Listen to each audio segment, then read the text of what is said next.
Polycab and CNBC-TV18 present Infra Safety, powering India's electrical future. As India accelerated its journey to becoming a global manufacturing powerhouse, electrical safety emerged as the backbone of sustainable and innovative growth. Polycab and CNBC-TV18 presented Infra Safety, powering India's electrical future, an initiative that brought together industry leaders, policymakers, and experts. Following the success of the inaugural Mumbai conclave, the Chennai edition further emphasized the critical role of electrical safety in transforming India's manufacturing sector. The event kicked off with a welcome address by Harish Bharadwaj, Vice President of B2B Sales at Polycab. His speech set the tone for the evening, dedicated to India's manufacturing evolution. India's manufacturing story is one of resilience and transformation. The transformation in the last 6 years has been extraordinary. In financial year 2024, we achieved new milestones, such as exports from manufacturing industry hit $418 billion, marking an all-time high. As we drive this growth, it is crucial that we integrate electrical safety as a strategic pillar. The government and industry leaders are taking significant steps to ensure safe manufacturing practices. Initiatives like Make in India 2.0 and Atmanirbhar Bharat have laid the groundwork for industrial growth. It is now time to complement it with a focus on electrical safety, a critical element of modern-day manufacturing. Achieving a safer and more sustainable manufacturing future is a shared responsibility. Srivatsaram, Managing Director of Wheels India and Chairman of CII Tamil Nadu, delivered a keynote address highlighting the pivotal role of manufacturing in driving India's growth story. If you look at India, we have seen fairly rapid developments in some sectors. So if you take India and Tamil Nadu in particular, the electronics export has boomed quite rapidly over the last 5 years. And there is significant amount of exports which are growing. And the story is actually that while the global economy is sluggish, there's a lot of uncertainty around all of us, there are suddenly a lot of opportunities which are being presented by geopolitics, by the fact that we have certain level of scale in terms of domestic market also in India. And these are probably some of the factors which are driving manufacturing and investment in manufacturing. So India, if you look at us today, we are a great place to set up manufacturing. There is a lot of positivity which will take us through over the next 25 years. And as we scale up and as we grow and become more competitive, it's important that we have modern safety standards and safety culture inculcated in our manufacturing companies so that while we grow safely. The opening panel discussion, moderated by CNBC-TV18's Jude Saneth, explored how electrical safety is crucial for efficiency, risk management, and productivity in India's bid to become a leading manufacturing hub. Let me start with you, Mr. Balakrishnan. What is your assessment of the Indian manufacturing sector's preparedness vis-a-vis international safety standards? And what would you say is the way forward towards helping us become more globally competitive in terms of industrial and electrical safety, sir? We cannot afford, as manufacturing unit or manufacturing facilities, anybody to die or lose their life because of electrical safeties in the industries. But unfortunately, I think previously, last 20 or 25 years back, till probably 15 years back, the safety record is not very good in the manufacturing industry, but it has changed for the last 15 years. But is it enough to meet the international standards? We need to ask a question to all the manufacturing people. Now, how to address this? There are various ways. I mean, some of the factors I can tell it out what we are not doing, probably the international manufacturing people are doing, but this is all available in the Indian codes, which we adopted from the British or other people. It is all available, but we are not implementing it. Probably the arc flash analysis and the PPE required for all the people who are going to operate in the electrical areas. It's well defined. We need to adopt it. There's an implementation problem in that Yes, case. yeah. So some people are doing it, some of the people are practicing it. Some people on the smaller scale industry also need to come it up. Probably the money is a factor there. Probably the government need to help in the small scale industries, but some big scale industries are doing that. The next important part is ground protection.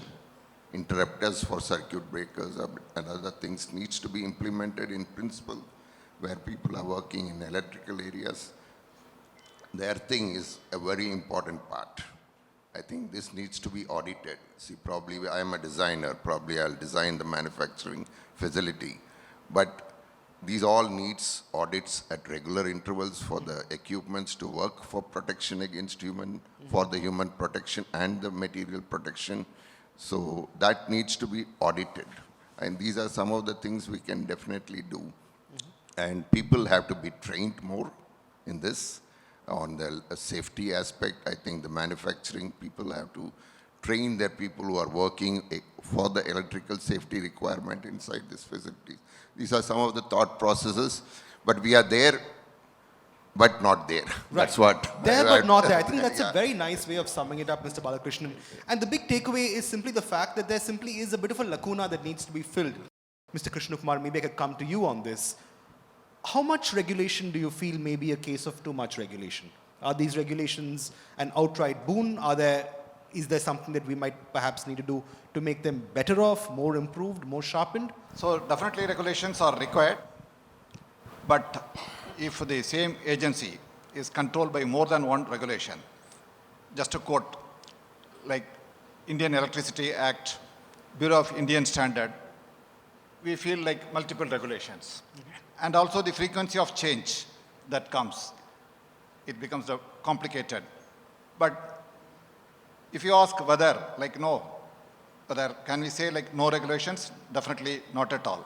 How swiftly we can adapt to it and how swiftly we can practice it definitely makes the safety take it to the next league. But I'm also seeing some complications, especially being faced by the MSME people, the cost of it and the capability, the people capability building for that, that definitely is an issue.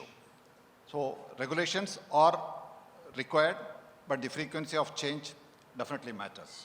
So, Mr. Bhushan, while regulations are something that we're talking about, the question is, how crucial is electrical safety and what fundamental changes do you feel have to be made or ought to be made in safety protocols to keep pace with the changing face of India's manufacturing prowess?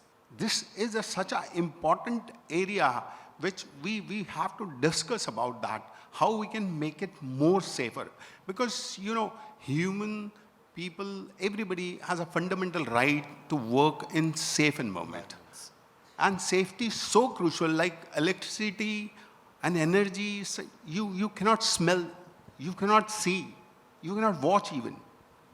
And for human life, I think life is very, very precious. Absolutely. And we have a best of the technologies available. I will say there are 4 E, which is very, very important. One is the engineering. Whenever you are working in the factory, if your engineering is best, when you're thinking to work with the best of, that will be the class. Second is the education. If we don't have a skilled manpower, you cannot do anything. We have to give them the training. Third is your enforcement or equipment. But subject is only the adherence. Subject is the culture. But only the desire should come. Right. The leadership people should come that we have to work on the safety. Absolutely. And I was wondering if I'd come to you, Mr. Gopakumar, on this. In your opinion, how can Indian manufacturers create safer workplaces, reduce the risk of accidents, and demonstrate an overall commitment towards the well-being of their workforce? You see, with respect to safety, at the moment the documents are paka. The standards, codes, all these are there. The knowledge about the standards, codes are also getting slowly, awareness is getting popular in the country. Now people should start adopting it in the industry. I'll say an example, if you allow me. Sure. For shock protection, we have, 2 days back, I was talking about a house. They spend about 40 lakh rupees for automation. Then I was checking the electrical wiring. There is no RCCB. Okay. That's very Means people will get, your children are going to get, So you need a 30 milliampere RCCB as a shock protection because people should not get shock. Now the question is, there are 4 types of RCCBs. AC, the old one, type AC, A, F, B. AC has been banned in Europe. The type A, F, B, these are only produced, sold in Europe and American countries. Our standard rules, regulation also demand the same system. But unfortunately, type AC RCCB is only available in India. The other 3 are not available in India. So the manufacturers first, they should make these products available in the market because there are people, I know people, those who wanted to buy the product, but this is not available across the counter. Right. So, if we look in that way, a lot of revolution should happen. A. Thanapal, Assistant District Officer at Tamil Nadu Fire and Rescue Service, delivered a special address highlighting innovations in electrical safety and the importance of balancing safety with progress.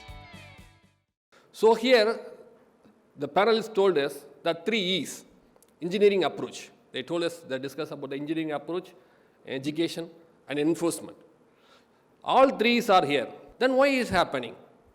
So in India, I'm telling only in Tamil Nadu, so we are attending many fire calls. At the last, we are hearing about what is the causes of fire.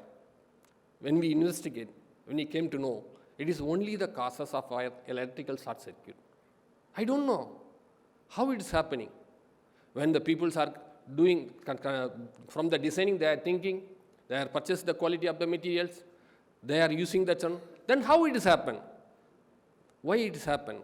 The simple question is the poor maintenance and the alteration. Sometimes when you start, we are doing in the right. When the days are goes, we are forgetting. We are forgetting many things. So that is the problem. Some of the things are happening. Electrical safety is nothing but we have to adopt all 3 E's and we have to achieve the goals. The conclave's final panel discussion focused on cultivating a culture of electrical safety, preparing a future-ready workforce, and enhancing compliance in manufacturing. The session was moderated by Mugdha Kalra. In the last 4-5 years, if there have been mishaps, is it the manufacturing industry that is facing the most of them? And if they are facing the most of these mishaps, what is the primary reason in their existence that is causing this? It's a joint effort from the 3 people. One is designer. Since I am part of the designer, even I can select correct product. When selecting product, I can specify project will execute. Then after execution, then maintenance. These 3 things we have to properly maintain. So then only your safety will look like it will be a continue. But even after 1 year, people will always say that, okay, 1 year, these are all the product under the warranty. After warranty, will be take care. See, there are codes, there are products, okay. Then end of the day, everything available. If we are not doing proper maintenance, then it will be a major issue. Mr. Krishnamurthy, if I may come to you, safety is non-negotiable. There's no doubt about that. I want to talk about F.L. Smith's personal experience of how do you train your workers? What do you tell them about security and safety that it is ingrained in the DNA of the company? If you can give us some of those compliances that you follow at your own unit in terms of preparing everybody, then maybe the ones who are sitting here can take home some call to actions. See, we start with always, the safety will start with leadership and it will be a management commitment. The moment we start any of the meeting, we'll give a safety share. The first slide, first point, first discussion will be the safety point. The safety point will come from the yesterday, what we learned, what we observed on the shop floor. Every day morning we start with a toolbox talk. In the toolbox talk, team leaders, shop floor managers, blue collar, operator, fitters, everybody will be there on the floor. And we'll talk about the experience, not only on the shop floor, not only on the Chennai site or North India or any part of the world. The flash report will be circulated across the organization. And those reports will be presented, which will easily understand to the blue collars in the local language, Tamil, Hindi, Telugu, whatever it is.